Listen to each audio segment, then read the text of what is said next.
संतोषी माता की जय। प्रिय भक्तजनों, आज हम इस वीडियो में संतोषी माता की व्रत कथा सुनेंगे। शुक्रवार के दिन माँ संतोषी का व्रत पूजन किया जाता है। इस पूजा के दौरान माता की आरती, पूजन तथा अंत में माता की कथा सुनी जाती है। तो आइए सुनते हैं संतोषी माता की व्रत कथा। तो उससे पहले प्रेम से बोलिए संतोषी माता की जय। एक बुढ़िया थी, उसके 7 बेटे थे। 6 कमाने वाले थे जबकि एक निकम्मा था। बुढ़िया 6 बेटों की रसोई बनाती, भोजन कराती और उनसे जो कुछ जूठन बचता वह 7वें को दे देती। एक दिन वह अपनी पत्नी से बोला, देखो मेरी माँ को मुझ पर कितना प्रेम है।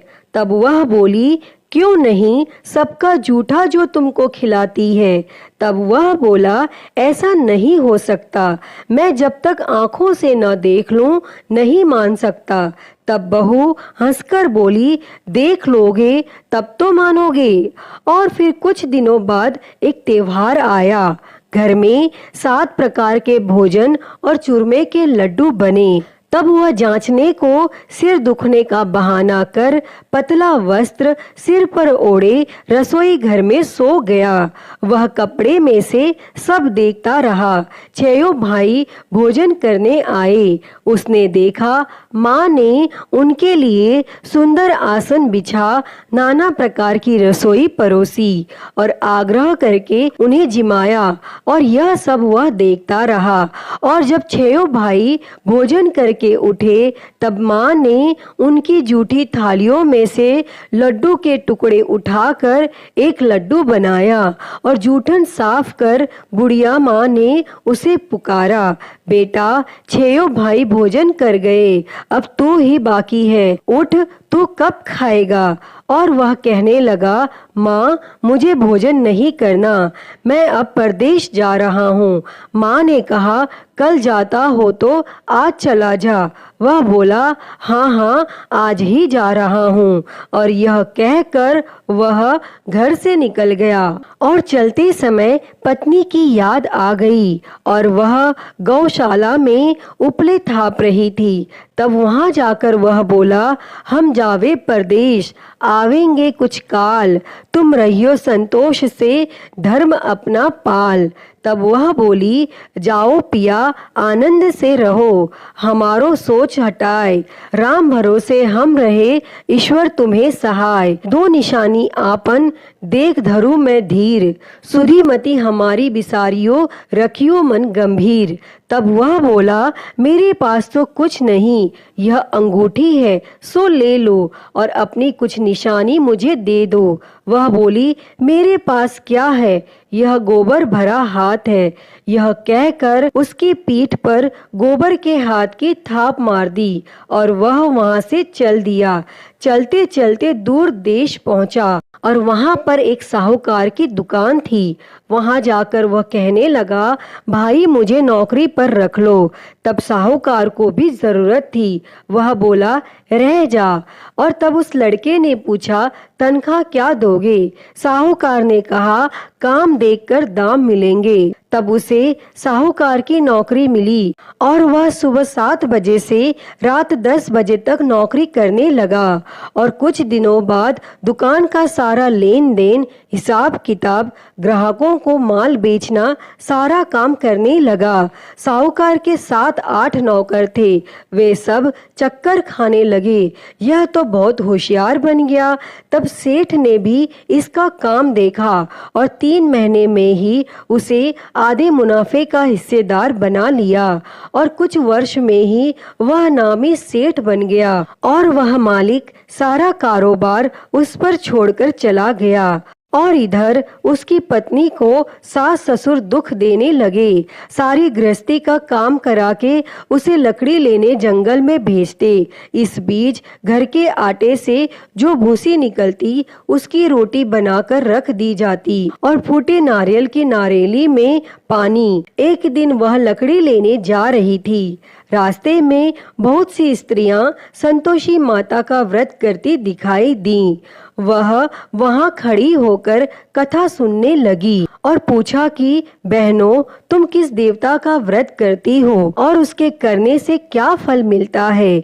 यदि तुम इस व्रत का विधान मुझे समझा कर कहोगे तो मैं तुम्हारा बड़ा एहसान मानूंगी। तब उनमें से एक स्त्री बोली, सुनो, यह संतोषी माता का व्रत है। इसके करने से निर्धनता, दरिद्रता का नाश होता है और जो कुछ मन में कामना हो सब संतोषी माता की कृपा से पूरी होती है। तब उसने उससे व्रत की विधि पूछी। तब वह भक्तिन स्त्री बोली, 1.25 आने का गुड़ चना लेना, इच्छा हो तो 5.25 आने का लेना या 1.25 रुपए का भी सहूलियत के अनुसार लाना। बिना परेशानी और श्रद्धा वो प्रेम से जितना भी बन पड़े सब लेना। प्रत्येक शुक्रवार को निराहार रहकर कथा सुनना। इसके बीच क्रम टूटे नहीं, लगातार नियम पालन करना। सुनने वाला कोई ना मिले तो घी का दीपक जला के उसके आगे या फिर जल के पात्र को सामने रखकर कथा कहना। और जब कार्य सिद्ध ना हो तो नियम का पालन करना। कार्य सिद्ध हो जाने पर व्रत का उद्यापन करना। और 3 मास में माता फल पूरा करती हैं। यदि किसी के ग्रह खोटे भी हों तो भी माता वर्ष भर में कार्य सिद्ध करती हैं और फल सिद्ध होने पर उद्यापन करना चाहिए, बीच में नहीं। उद्यापन में 2.5 सेर आटे का खाजा तथा इसी परिणाम से खीर तथा चने का साग करना। 8 लड़कों को भोजन कराना। जहाँ तक मिले देवर, जेठ, भाई बंधु के हों, न मिले तो रिश्तेदारों और पास पड़ोसियों को बुलाना, उन्हें भोजन कराना। यथाशक्ति दक्षिणा दे माता का नियम पूरा करना और उस दिन घर में खटाई न खाना। यह सुन बुढ़िया के लड़के की बहुत चल दी और रास्ते में लकड़ी के बोझ को बेच दिया और उन पैसों से गुड़ चना ले माता के व्रत की तैयारी कर आगे चली और सामने मंदिर देखकर पूछने लगी, यह मंदिर किसका है? सब कहने लगे, संतोषी माता का मंदिर है। और यह सुनकर वह माता के मंदिर में जाकर चरणों में लौटने लगी और विनती करने लगी, माँ, मैं निपट अज्ञानी हूँ, व्रत के कुछ भी नियम नहीं जानती, मैं दुखी हूँ। हे माता, हे जगत जननी, मेरा दुख दूर कर, मैं तेरी शरण में हूँ। तब माता को दया आई और एक शुक्रवार बीता कि दूसरे को उसके पति का पत्र आया और तीसरे शुक्रवार को उसका भेजा हुआ पैसा आ पहुंचा। यह देख जेठ जेठानी मुंह सिकोड़ने लगी। लड़के ताने देने लगे। काकी के पास पत्र आने लगे, रुपया आने लगा। अब तो काकी की खातिर बढ़ेगी। बेचारी सरलता से कहती, भैया कागज आवे रुपया आवे, हम सब के लिए अच्छा है। ऐसा कहकर आंखों में आंसू भरकर मातेश्वरी के चरणों में गिरकर रोने लगी। माँ, मैंने तुमसे पैसा कब मांगा है? मुझे पैसे से क्या काम है? मुझे तो अपने सुहाग से काम है। मैं तो अपने स्वामी के दर्शन मांगती हूँ। तब माता ने प्रसन्न होकर कहा, जा बेटी, तेरा स्वामी आएगा। यह सुनकर खुशी से बावली होकर घर में जा काम करने लगी। अब संतोषी माँ विचार करने लगी, इस भोली पुत्री को मैंने कह तो दिया कि तेरा पति आएगा, लेकिन कैसे? वह तो इसे स्वप्न में भी याद नहीं करता। उसे याद दिलाने को मुझे ही जाना पड़ेगा। और इस तरह संतोषी माता उस बुढ़िया के बेटे के पास जा स्वप्न में प्रकट होकर कहने लगी, साहूकार के बेटे सो रहा है या जागता है? तब वह कहने लगा, माता, सोता भी नहीं जागता भी नहीं हूँ, कहो क्या आज्ञा है? माँ कहने लगी, तेरे घर बार कुछ है कि नहीं? वह बोला, मेरे पास सब कुछ है, माँ बाप है, बहू है, क्या कमी है? माँ बोली, भोले पुत्र, तेरी बहू घोर कष्ट उठा रही है।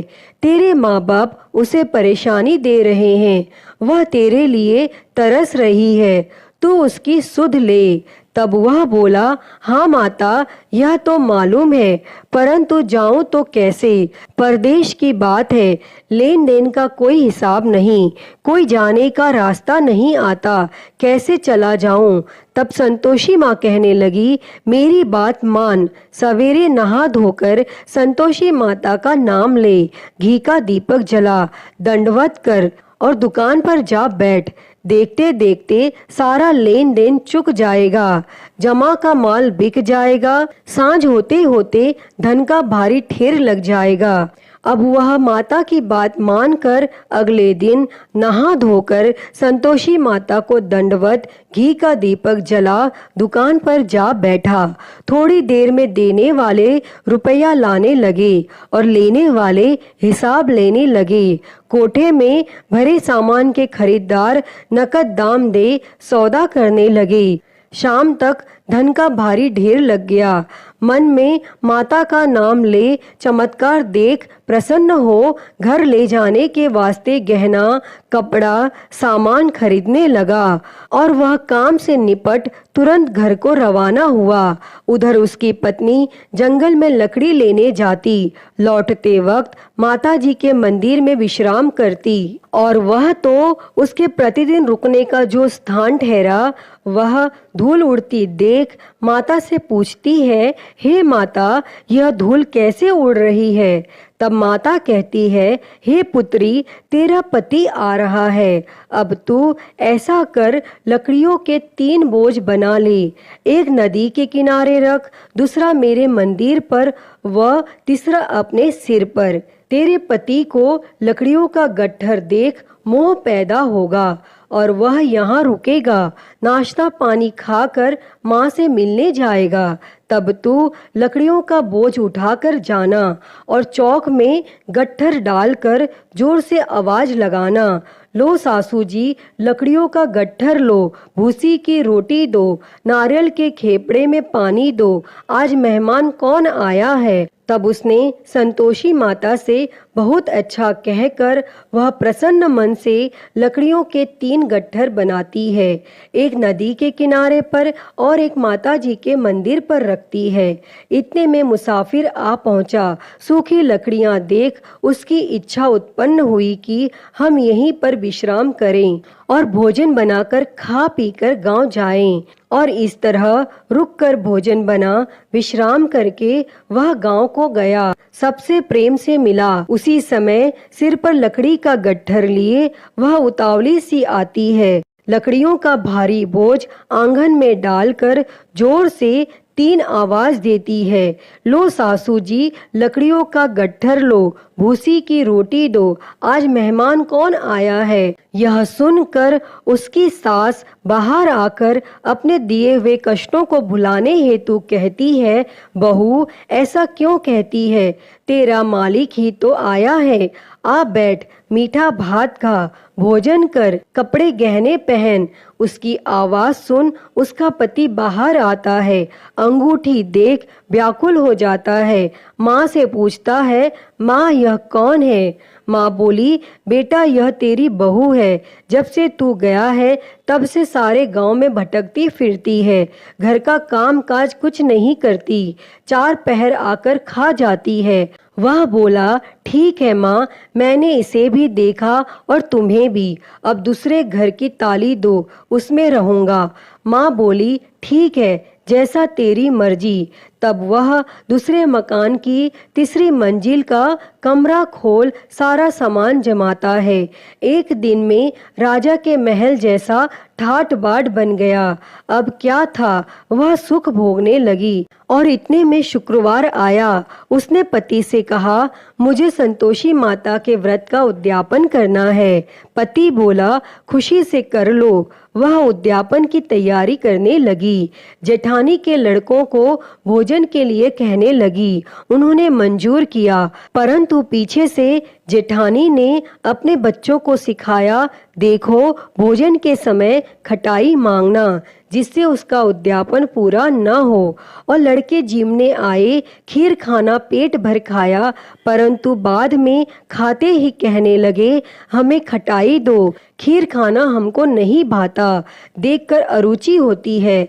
वह कहने लगी, भाई खटाई किसी को नहीं दी जाएगी, यह तो संतोषी माता का प्रसाद है। तब लड़के उठ खड़े हुए, बोले, पैसा लाओ। भोली बहू कुछ जानती नहीं थी, उसने पैसे दे दिए। तब लड़के उसी समय हट करके इमली खटाई ले खाने लगे। यह देखकर बहू पर संतोषी माता ने कोप किया। राजा के दूत उसके पति को पकड़कर ले गए। जेठ जेठानी मनमाने वचन कहने लगे, लूट लूट कर धन इकट्ठा कर लाया है, अब सब मालूम पड़ जाएगा जब जेल की मार खाएगा। तब बहू से यह सहन नहीं हुआ और वह रोती हुई संतोषी माता के मंदिर गई और कहने लगी, हे माता, तुमने क्या किया? हंसाकर अब भक्तों को रुलाने लगी। तब माता बोली, बेटी तूने उद्यापन करके मेरा व्रत भंग किया है। तब वह कहने लगी, माता, मैंने कुछ अपराध नहीं किया है, मैंने तो भूल से लड़कों को पैसे दे दिए थे, मुझे क्षमा करो, मैं फिर से तुम्हारा उद्यापन करूंगी। तब संतोषी माता बोली, अब भूल मत करना। तब वह कहती है, अब भूल नहीं होगी, अब बतलाओ वे कैसे आवेंगे? माँ बोली, जा पुत्री, तेरा पति तुझे रास्ते में आता मिलेगा। वह निकली, राह में पति आता मिला।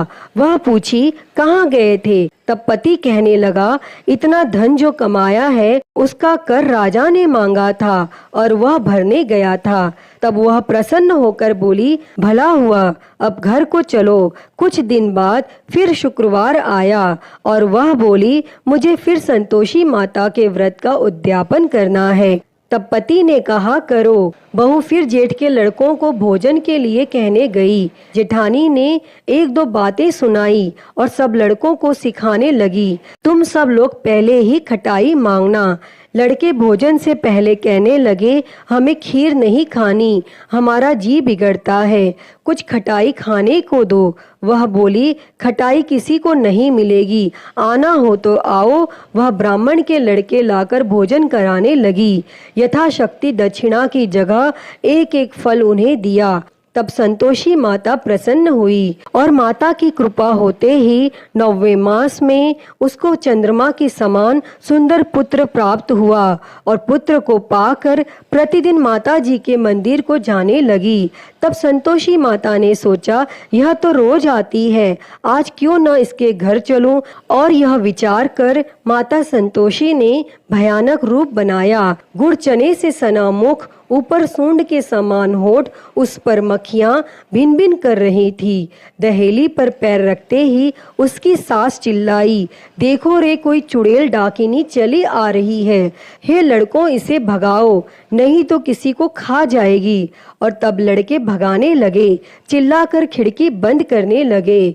बहू रोशनदान में से देख रही थी, प्रसन्नता से पगली बन चिल्लाने लगी, आज मेरी माता जी मेरे घर आई हैं। वह बच्चे को दूध पीने से हटाती है। इतने में सास का क्रोध फट पड़ा। वह बोली, क्या उतावली हुई है? बच्चे को पटक दिया और इतने में माँ के प्रताप से लड़के ही लड़के नजर आने लगी। वह बोली, माँ, मैं जिसका व्रत करती हूँ यह संतोषी माता है। तब सब ने माता जी के चरण पकड़ लिए और विनती कर कहने लगे, हे माता, हम मूर्ख हैं, अज्ञानी हैं, तुम्हारे व्रत की विधि हम नहीं जानते, व्रत भंग कर हमने बड़ा अपराध किया है। जगमाता, आप हमारा अपराध क्षमा करो। और फिर इस प्रकार संतोषी माता प्रसन्न हुई। हे माँ संतोषी, बहू पर प्रसन्न होकर बहू को जैसा फल दिया वैसा ही फल इस कथा को कहते, सुनते और हुंकारा भरते सबको देना, सबके मनोरथ को पूर्ण करना। तो प्रेम से बोलिए, संतोषी माता की जय। प्रिय भक्तजनों, मैं उम्मीद करती हूँ कि आपको यह संतोषी माता की व्रत कथा पसंद आई होगी और अगर वीडियो अच्छी लगी हो तो इसे लाइक करें, ज़्यादा से ज़्यादा शेयर करें और कमेंट बॉक्स में संतोषी माता की जय लिखना ना भूलें। और हरिहर भक्ति चैनल पर आप नए हैं तो इस चैनल को सब्सक्राइब कर नोटिफिकेशन बेल को ज़रूर ऑन कर लें। हर हर महादेव। धन्यवाद।